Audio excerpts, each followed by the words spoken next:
राज्य सरकार की जांच एजेंसी सीआईडी पर झारखंड हाईकोर्ट को भी भरोसा नहीं रहा। सीआईडी की जांच पर सवाल कोर्ट से भी उठे और हाईकोर्ट ने हजारीबाग के चर्चित महेश्वरी परिवार की सामूहिक मौत की गुत्थी सुलझाने का जिम्मा सीबीआई को सौंप दिया है। हाईकोर्ट ने सीबीआई पर जांच की जिम्मेदारी उस याचिका पर दी जिसमें सीआईडी जांच पर सवाल उठाए गए थे। याचिका में 6 लोगों की रहस्यमयी जांच सीबीआई से कराने की बात हुई। सीबीआई पर जांच की जिम्मेदारी सौंपते हुए हाईकोर्ट ने सीआईडी की जांच को उचित नहीं माना और उसे निरस्त भी कर दिया है। सीआईडी की जांच पर सवाल उठाते हुए इसे सुसाइड नहीं बल्कि हत्या का मामला बताया गया था। रीजन जो सीआईडी ने असाइन किया था कि उनके ऊपर फाइनेंशियल बहुत ज्यादा क्राइसिस था, जिस कारण से उसने सारे लोगों ने सुसाइड किया। आज वो दोनों एस्पेक्ट को ऑनरेबल कोर्ट ने अपने जुडिशियल ऑर्डर में प्राइमा फेसी बोला है कि वो दोनों चीज गलत है, क्योंकि सीआईडी के द्वारा फाइल किया गया एफिडेविट में जो डॉक्यूमेंट्स अनेक्स थे उससे क्लियर इंडिकेट हो रहा था कि महेश्वरी परिवार के ऊपर फाइनेंशियल बर्डन कुछ भी नहीं था, क्योंकि उनका जो लोन पर मंथ का इंस्टॉलमेंट अगर 50,000 रुपये के आसपास भी आता था तो वो सारे के सारे पैसे टाइम से पेमेंट किए गए थे। कोई एक महीने का भी डिफॉल्टर नहीं थे वो लोग।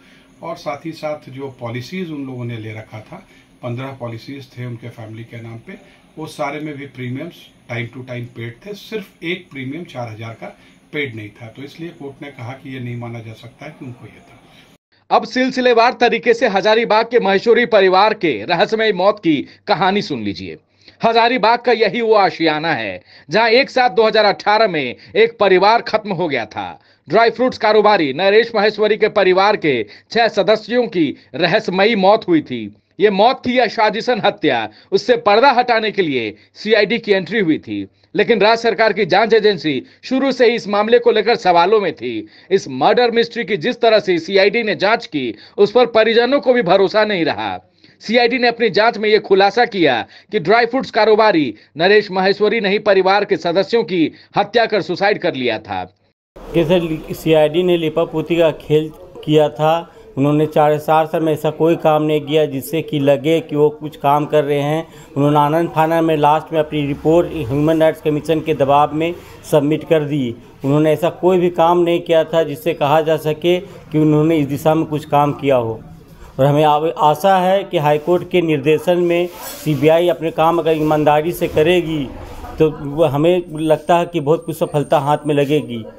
हजारीबाग का यह मामला राष्ट्रीय स्तर पर सुर्खियों में आया था। काफी हंगामा होने के बाद मामले की जांच का जिम्मा सीआईडी को सौंपा गया था। लेकिन आनंद फानन में जिस तरह से रहस्यमयी मौत की जांच सीआईडी ने की उस पर परिजनों को भी भरोसा नहीं रहा, हाईकोर्ट को भी भरोसा नहीं रहा।